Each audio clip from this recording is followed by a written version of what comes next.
Setelah dievaluasi, diambil kesimpulan bahwa dana pemerintah di perbankan akan dikembalikan lagi.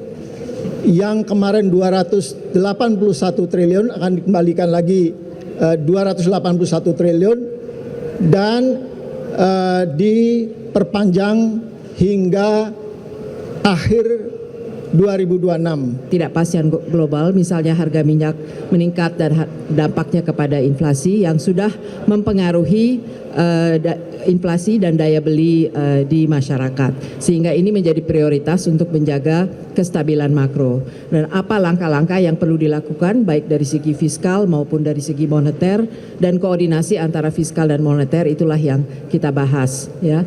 Dan kedua mungkin juga yang disepakati, keadaan ekonomi Indonesia sebetulnya secara fundamental cukup baik, namun kita memang menghadapi pelemahan rupiah yang lebih daripada peers kita.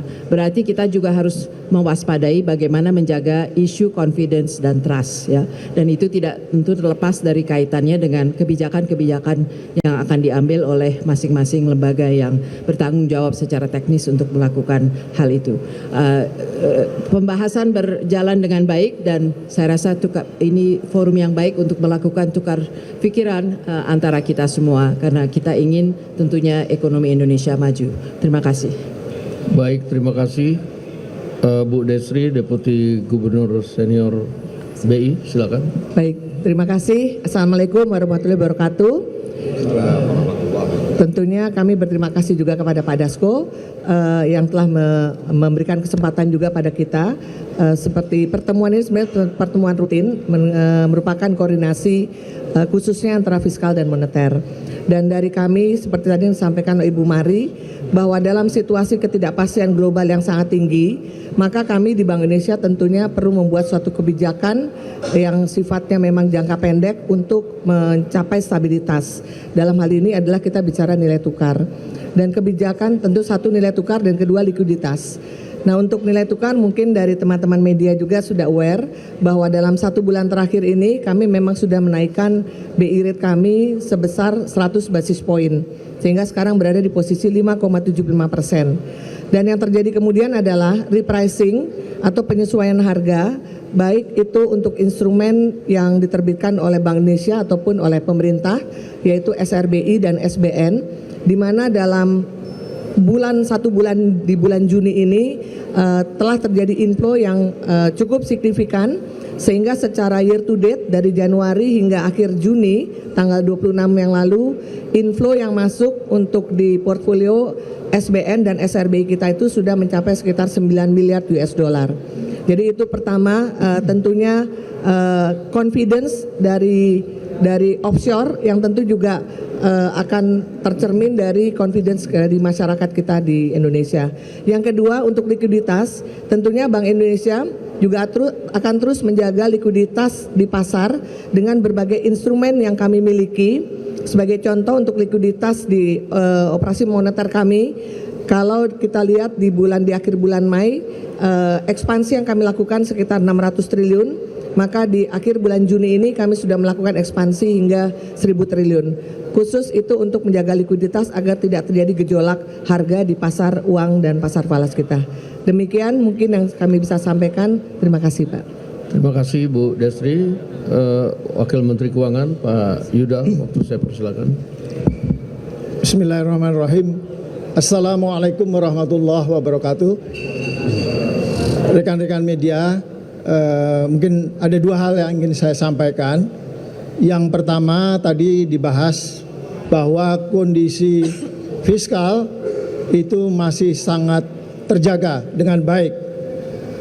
Defisit hingga bulan Mei kemarin 0,7% dan diperkirakan sampai dengan akhir tahun juga masih di bawah 3%. Jadi masih sangat terjaga. Pajak juga tumbuh dengan baik 19,1% dan juga dari sisi belanja juga masih di atas 30%. Yang kedua, tadi juga banyak dibahas tadi yang seperti disampaikan oleh Bu Destri adalah koordinasi antara anggota KSSK, termasuk antara Bank Indonesia dengan Kementerian Keuangan, khususnya yang terkait dengan penempatan dana pemerintah di perbankan. Setelah dievaluasi, diambil kesimpulan bahwa dana pemerintah di perbankan akan dikembalikan lagi, yang kemarin 281 triliun akan dikembalikan lagi 281 triliun dan diperpanjang hingga akhir 2026, Desember 2026. Di samping itu ada tambahan 100 triliun sebagai standby in case diperlukan dan memang perbankan masih memerlukan likuiditas untuk menyalurkan kredit. Karena informasi dari perbankan, permintaan kredit itu masih cukup tinggi, tetapi likuiditas perlu dijaga agar bank bisa menyalurkan pertumbuhan kredit. Dan diperkirakan kemarin di bulan Mei kredit tumbuh 11,5%. Kami harapkan pertumbuhan kredit juga masih double digit di dalam bulan-bulan ke depan. Oleh sebab itu likuiditas memang benar-benar harus tetap terjaga di perbankan. Terima kasih. Baik, terima kasih. Ini ada kabar bagus, Pak Menteri SDM, silakan. Baik, terima kasih Pak Dasko dan pimpinan Dewan, Bapak Ibu semua yang saya hormati, teman-teman media. Hari ini kita melakukan rapat koordinasi dalam rangka merespon dari berbagai dinamika geopolitik yang dikaitkan dengan kebijakan untuk mempertahankan ekonomi nasional kita, khususnya di sektor gas.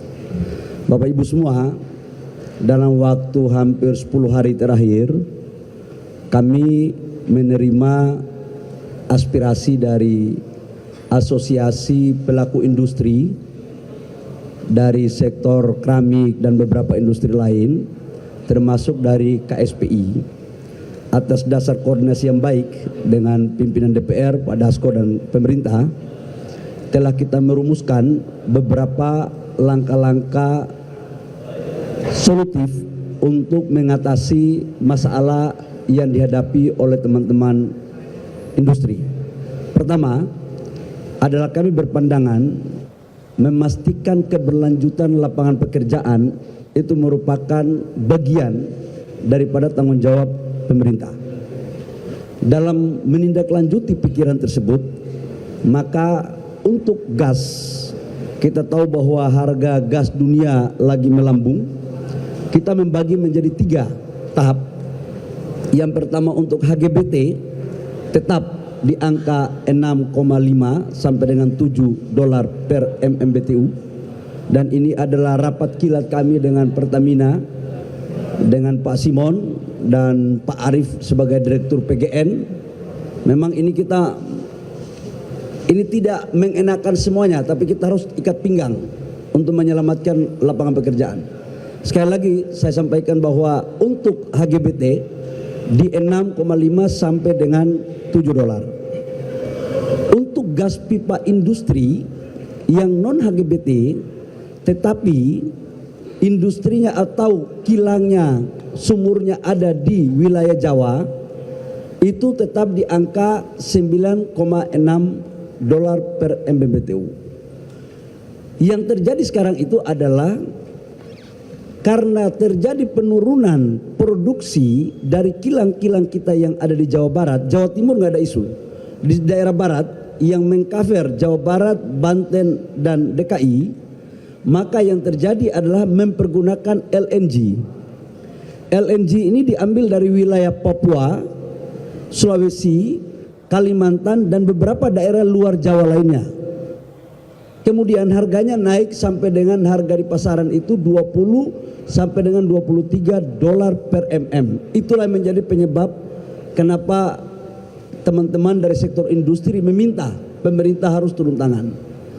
Atas dasar arahan Bapak Presiden, bahwa Presiden berkepentingan betul untuk menjaga industri dan lapangan pekerjaan, maka kami diperintahkan masukan dari industri itu kurang lebih sekitar 15 sampai 16 dolar per mm.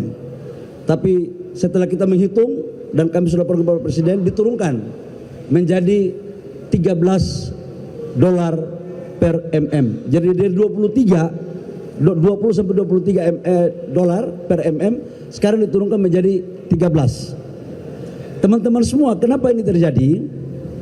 Karena memang untuk LNG kenapa harganya tinggi? Dia itu diambil dari daerah-daerah yang butuh kos transportasi. Kemudian dilakukan regasifikasi ulang.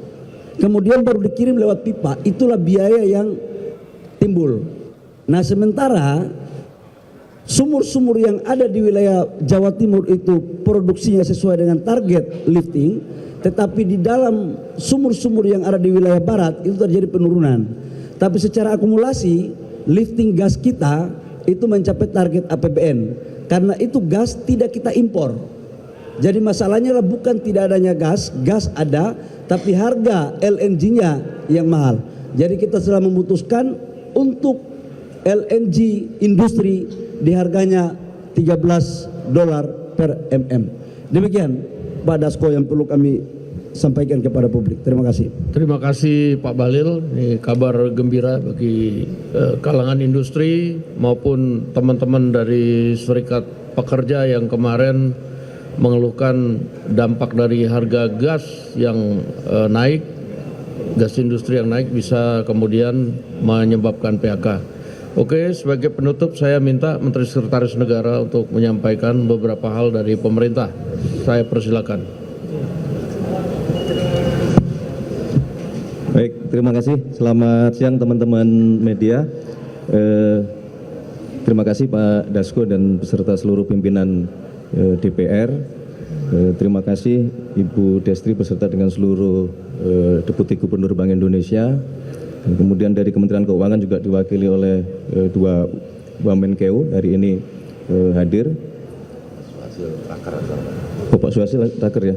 Terima kasih juga Pak Bahlil sudah berkenan ikut hadir untuk menyelesaikan permasalahan gas beserta dengan seluruh jajaran dari Pertamina dan PGN. Ada juga Wamen Perindustrian. Terima kasih Pak Wamen.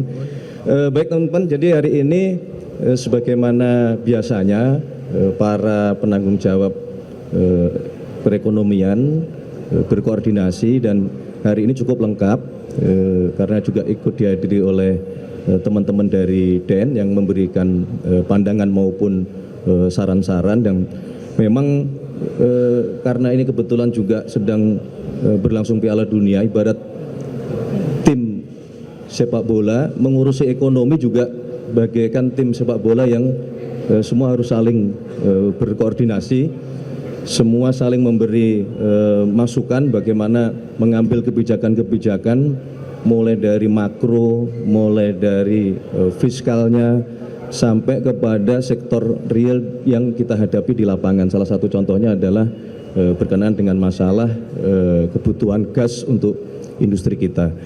Jadi sekali lagi terima kasih Pak Dasko beserta dengan Bapak Ibu semuanya. Kita berharap koordinasi ini dapat terus kita tingkatkan untuk memastikan seluruh perekonomian dapat berjalan sesuai dengan yang kita harapkan. Demikian yang dapat kami sampaikan. Terima kasih Pak Dasko, terima kasih untuk semuanya. Baik, terima kasih semua atas kehadiran pada rapat koordinasi pada hari ini. Juga teman-teman media terima kasih atas waktunya. Wassalamualaikum warahmatullahi wabarakatuh. Waalaikumsalam.